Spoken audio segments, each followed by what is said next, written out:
Hello guys, so I'm doing a unboxing in regards to my Hero 9. Gusto ko siyang lagyan ng mic sa helmet. So para malagyan siya ng mic, ang Hero is nagre-required siya ng medium mode. So but I don't have medium mode. So anong binili ko? So yung binili ko is first is yung Lancy case. Which is yung paglalagyan ng camera itself, and also paglalagyan siya ng mic adapter. So I have also here a mic. O nga pala, I bought this Olanzi case. Ito yung model niya is G9-4 plastic cage for GoPro Hero 9. So around, mabibili siya around 500. Kasi dito Vietnam daw to. So 250, around 500, more than 500. So next is ito nga pala siya. Ito yung dala niya. Ito parang sa cage niya to. Ayan, tama. Ito yung protector for the glass. Ayan.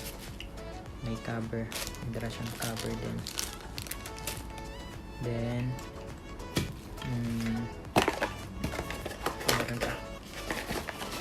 meron siya. Oh, may vlog master plan and accessories. So brand is Olanzi, common na ginagamit sa pang. Then next is yung mic. Yan may R955 clip on lavalier microphone. So yan siya nakikita. Set up muna natin yung Hero 9. Tsaka dito, paano ba ito ilagay? This is my first time. Ayan. Slide lang siya. Then next. Ayan lang next. Paano ba ito?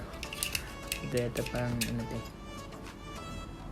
pang light, yung light niya sa gate, tsaka yung how to open this one, I think. Yeah. Kailangan tanggalin dito niya. So may lock siya dito. Ayan, nakafocus yung ano ko sa face. Ayan, sunod. And they said like this, but okay. So kailangan natin matanggalin yung side cover nito. Ito lang, this. Tanggal siya. Ayan na. Kita yung battery. May sarili kasi siyang takip. So ayan. Open the cage.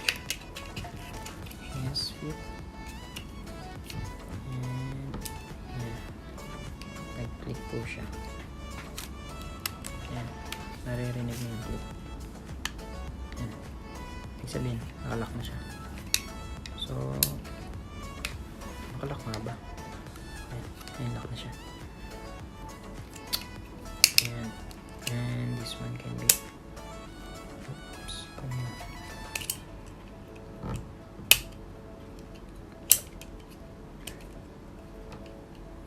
so ang problema nito pag nakaganto na, hindi siya waterproof. Hindi siya waterproof kasi open yung gilid dito eh. Ayan, kita mo yung battery at saka yung ano niya. Hindi katulad ng ibang Hero 7 yata, yung separate yung ano niya. Pero pag nilagay yun dito, tatanggalin pa rin yung cover. So hindi na siya waterproof. Yung tulad nitong may original niya, may rubber siya. So Hero 9 nga pala is without the cage, everything is waterproof na. So I tried it many times. Nasa-submerge ko na sa tubig. Then what's this one? So, ano to? It's cover. Yeah. Hindi siya fit kasi plastic. Ayan. Tapos, paano na ma-open? Pero sa lang. Eh, dito pala. Dito siya tatanggalin. Lagyan mo siya. Dito yung nauna, tapos dito. Yan. Tapos, dito lang din. Sure? Sure ba? Ay, dito pala. Left side pala. Dito pala siya tatanggalin. Pag naglalak. So, dito. Yan. So, iwas gas-gas yung lens. Pero yung lens ko may ano to. May tempered glass. Yan. Ayan siya. Yan, alam ko to sa ano to, sa filter. Kung may filter ka, lalagay mo to.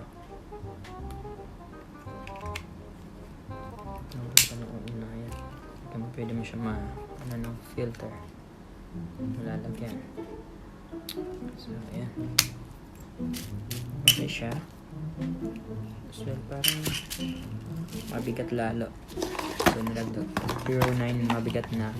Lalong bumigat siya. So, dapat yung mount mo sa helmet is yung depende kung saan mo siya ilalagay, sa gilid, side mount, dito or sa taas. Pero mostly, syempre, common is yung dito sa mount ng helmet. So, dapat yung holder mo dyan, yung mount mo is tawag dyan, chin mount is makapit. Kasi medyo mabigat na siya.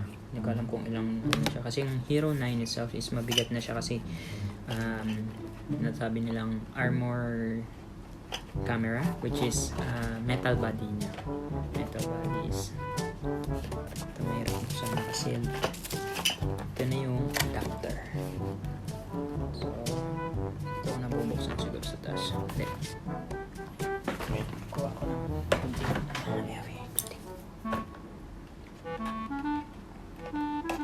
May 1 year warranty ko. Hindi naman pwedeng test kanina. Ito na test kanina.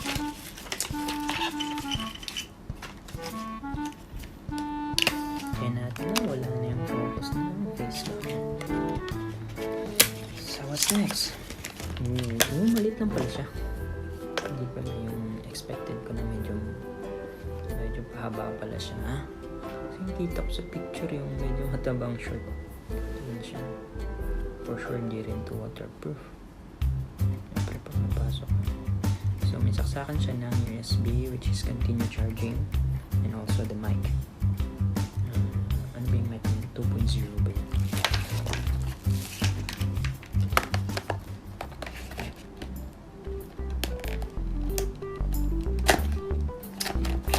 Wala akong idea sa mga mic. May adapter siyang dala. So tayo pag hindi ko na successful. Pero tinanong ko naman yung binili ko, sabi nila 409. Wow. Oh, meron siyang for mic extra. Mic siyempre yung headphones. So, maliit lang siya. Filter source na.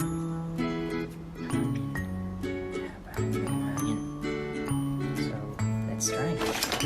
Saan ba ito? Pasok pa na natin yun. Ito, alam ko may twist eh. So, dito sa kabila, malaki. So, ano siguro ito? Siya yung napasok. Ito na, magpasok ka. Mahirap pumasok ka. Amazing! Tapos mali pala. Ayan. Dito. More. Ito lang. Nakalabas siya. Kala ko tabong-tabo. Tapos yung iba, alam ko may twist eh. Ito yata. Ito yata yun. Paano ba? Ano? Alam ko kasi ito yung twist din ito. Ayun. May pangalan pala talaga, GoPro. Oo, bato niya naman ito GoPro. GoPro pala talaga. Akala ko hindi GoPro. GoPro pala talaga. Ito may pangalan. Kaya para pang built quality build yung dito niya.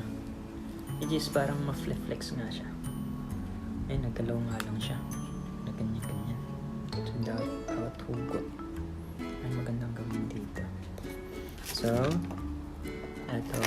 Let's try the mic. Sana gumana. Ayan na siya.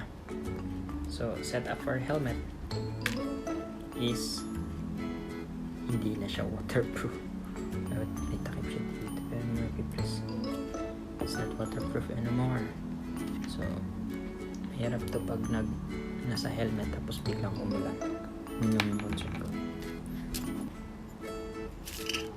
Sana maano nila na gumawa ng case na while vlogging in helmet. Siyempre, pag nagra-ride ka, siyempre unang gagamitin to sa ride. Di mo may iwasan na umulan. So, pag umulan, ano yun? Tatago yung camera. So, or tatanggalin siya sa case. Tanggal sa case. Babalik mo yung original niya. Magbablog ka ngayon ng walang mic. Yung mic itself lang ng GoPro, which is pag tumatakbo yung motor, tinay ko na ng many times. Pag nasa chin siya or nasa taas yung helmet, hindi ka maririnig. Hindi niya maririnig. Yung hangin yung naririnig. Pero na-try ko siya dito, i-clip sa ano ng bag ko, tapos dito siya sa ano, which is pag mabagal na yung takbo, hindi masyadong mahangin, naririnig yung boses ko. So, eto na siya. Try natin. Turn ko na yung GoPro. Laking beepings. Hopefully, natitinig ako. So, as of na, wala akong nakikitang sign na record siya. Check ko yung setting. Mode pa to. Hindi naman to mode na. Wala. Dapat may ano to eh. May logo. Try kong mag-record. Hello. Wala pa nga pala. Hello. I don't know if it's in the mic or it's in the GoPro pickup of the... Wait. Hirap pala mag-sweat nito pag ano. Hindi rin. Logo. Try kong mag-record. Hello. Wala pa nga pala. Hello. I don't know if it's in the mic or it's in the GoPro pickup of the... For sure, nasa mic na siya. Tanggalin ko yung mic at saka mag-record. Compare ko yung... Ano niya. Sabi mahirap mag-swipe pag ano pala pag naka-face. Okay. So, I'm testing it if it's recording good if without mic. Okay. Stop it. Pag ano pala pag naka-face. Ayun, iba yung ano. Iba yung pickup. Ito siya. Mas malakas. Try kong mag-record. Ayun, mas malakas siya. Ibig sabihin, nagpipick up niya sa mic. So, gumagana. Good. So, ngayon, papakita ko for helmet. Set up for helmet. Then na natin. Lagi ako may camera. Mahirap na. So, GoPro, my hind sign, which is what you call that, which is you can set na advance and hindsight for 30 seconds. So hindi mo pa na-click record yung camera mo for 30 seconds, nagre-record na siya. Galing. So turn on ko to, so in case of emergency sometimes. Then 3.0 hyper boost niya. Sinasabi nilang smoothness kahit na along yung camera, so yung video is still smooth. And ano pa ba yung maganda sa Hero 9? Tatanggal yung lens, pwedeng palitan, hindi kagaya ng 8 which is a little upgraded only from 7. Yung 8 kasi hindi natatanggal yung ano, so may mga isyong nabasag yung ano, so papalitan talaga ito yung front niya. So Tapos Hero 9, meron na siyang LCD sa harapan. Yan siya. So, tawag na. Wala. Wala ng battery yung Hero ko. Yan na muna. Solid yung ignite. Meron siyang ganito extra for some other device siguro. Baka pang Hero 7 to. Support. Meron din siya dito. Alam ko to pwede dito sa headset na nga pala, makagamit ko to sa headset ko for online live stream. Pwede siya sa computer. So yun na. What more? Hindi ko lang mo pwedeng i-direct to sa computer yung mic na to. Pwede siguro sa mic naman siya. Alam mo kasi yung ito, pag tatlo, ibig sabihin support niya ng mic and sounds. Pag dalawa lang, either mic or major sounds. So ayan siya. So paano siya tatanggalin? Siyempre hugot mo na dito. Pero masisira to pag lahat ng ganito. Palitin naman ito. Yan siya. Tapos siyempre open mo siya dito.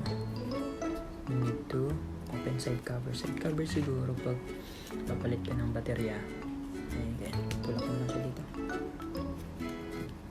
Medyo masikip na siya. So tatanggalin talaga siya. Masikip. Ayun tama. So kailangan mo siyang buksan talaga in order malabas yung camera. Yun. Hirap lang. Nagasgas na. Medyo fitted kasi siya. May rubber kasi sa dito. Rubber din dito. Protector. Kami nang basag yung tempered glass only. GoPro, turn off. Yan. Voice command pa. So, that's all for now. No. I think papakita ko sa inyo paano mag-mount sa helmet. Ano na guys. So, ito. This is my helmet. Yohe brand. Hindi siya yung mamahaling helmet talaga. Which is, ewan ko kung meron dito sa Pilipinas. Ang dami rin kasi. Tagal ko na rin binili. May sticker siya ng GoPro. So, may mount ako dito. Then, I'm planning to put yung setup ng vlogging dito is ito. So ito, binili ko lang din sa Lazada. I don't know if anong brand to, if Tilesen brand. So lalagay ko siya. Ito kasi yung ko. Because if sticker lang, baka mahulog eh. Bigat pa naman. So ito, para sa akin mas safety at saka nalilipat-lipat ko. Wait, nalagay lang natin siya. Ito, nakastop to eh.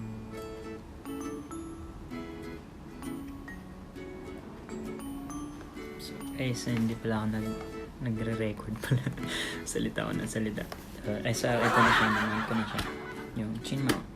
So with the straps, nakawala siya. Tago mo lang siya.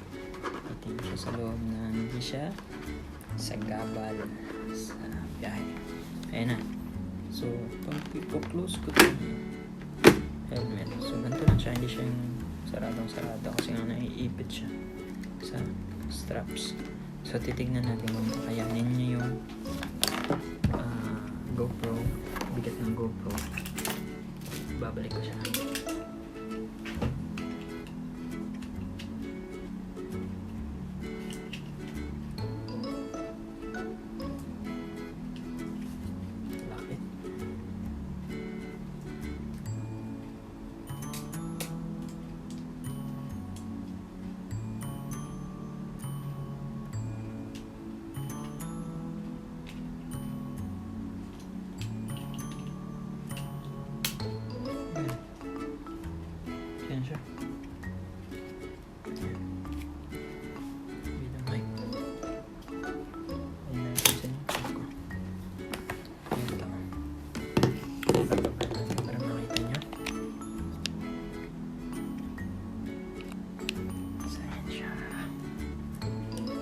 siya dito.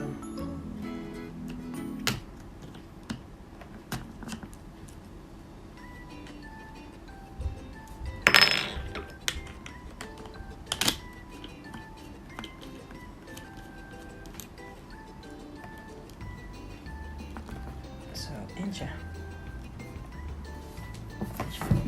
Ito magiging itsura niya. Di ba sa gabal? Sa gabal yata sa ito.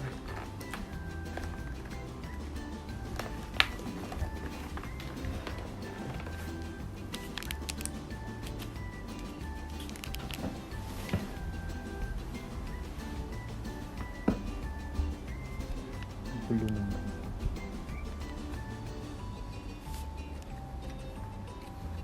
Which is parang tabing siya.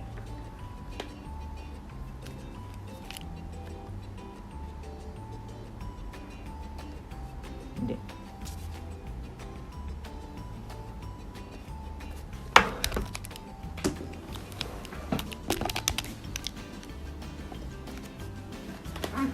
So, hindi siya sa gabal sa road. So, ito siya. Lagyan mo siya ng mic. And there you go. Pag-vlog ka na sa road.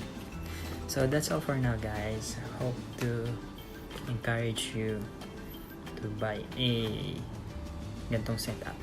So, yung shop na binilan ko niyan is nag-offer siya ng kung gusto ko ng media mode.